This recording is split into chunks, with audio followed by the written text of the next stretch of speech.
So Mrs. Naked Gardener and myself, we spent the whole day renovating a lot of stuff outside, getting the beds all ready.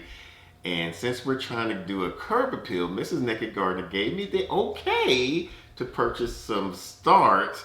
So in this video, we're going to give you an idea of what we can grow in the month of March. And we're going to start right now.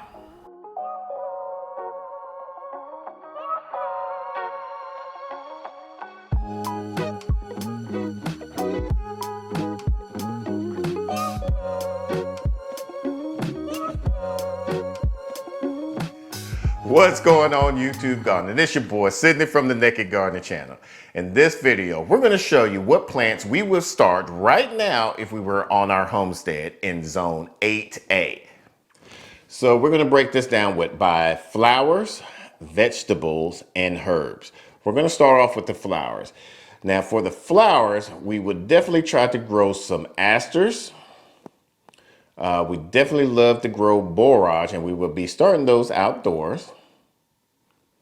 Then we will be growing the echinaceas. We will also be doing the sunflowers. Now later on, I'm going to show you how we do our thrillers, spillers, and fillers that will help us go into these curb appeals for our renovation to sell the house. So let's talk about vegetables. For the vegetables, if we were on our homestead, we'll be growing right now is the beans. We'll be growing some cabbage. Of course, you have to start those outdoors. Then you get your carrots, your cucumbers, your kale, and there's a lot of varieties with kale, and you can start those outdoors right now. Your lettuce. Now with your lettuce, you can do indoors and outdoors, and you can do them in succession where you can grow them or start them from seed every 2 weeks. Then you got your mustard, which you can start outdoors. You got your okra, which you want to start indoors because you're not knowing when your frost is going to be. Ours is going to be around the middle of April. Then you got your onions, your peas, and for your peas, you want to kind of soak them at least a minimum of 4 hours, up to about 24 hours before you planting them outside. Then you got your spinach, which you can start them outside. Your squash, you can start your squash indoors. You got to be careful with disturbing the roots because if once you disturb them, they won't grow as prolific as you need them to. And then your watermelon.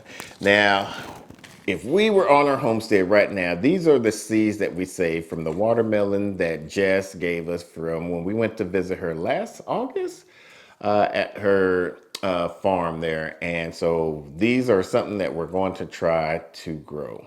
And we'll put a link above there to show you the video of when we went to go take a look there. Now we'll go on and talk about the herbs.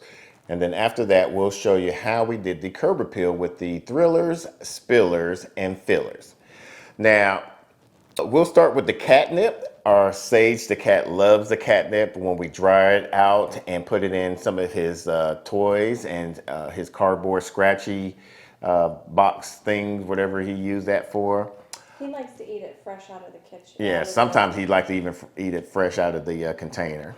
Then we will do the lemon balm, the oregano, the dill, the sage, and the last one will be fennel. All right, so now let's talk about the curb appeal that we're going to use to help sell the house while we're promoting some eatery in our household. All right, so in the first container, we went to Lowe's and got a small start of a giant Marconi and some parsley. And we put that in one container as our thriller and our filler. In two matching containers, we did small determinate tomatoes. One's a patio tomato and another one was a kind of like a beefsteak one. Then we added some onion chives and some sweet alyssums. And those are going to be your thrillers as the tomatoes, fillers as your chives, and spillers as your alyssums. In two other containers, we use some bush variety of cucumbers, some parsley, and some trailing rosemary. So the trailing rosemary is going to be your spillers, your parsley is going to be your fillers, and then the bush cutes are going to be your thrillers. So in front of the house, we did some miniature eggplants, and those are going to be our thrillers. And then for the fillers, we did the lavender. And then for the spillers, we did the nasturtiums. And all of these were all starts. And what this does is allows the container, it starts off kind of like it's empty, but as it grows, it gets all full and gives you that nice bouquet look and helps with the curb appeal. Now, these are some of the seeds that we will be starting right now if we were in our homestead for Zone 8A. So we're interested in learning some of the seeds that you will be starting right now if you were growing for the month of March. Now, we hope you like this video. If so, make sure you give us a thumbs up. It really helps our channel out. And if you're new to the channel and you enjoy these types of tips, make sure you hit that subscribe button and hit that bell icon so you don't miss an upload. For more videos to learn about gardening tips, we'll put a playlist above here so that way you can follow along. Until the next video, let's grow together.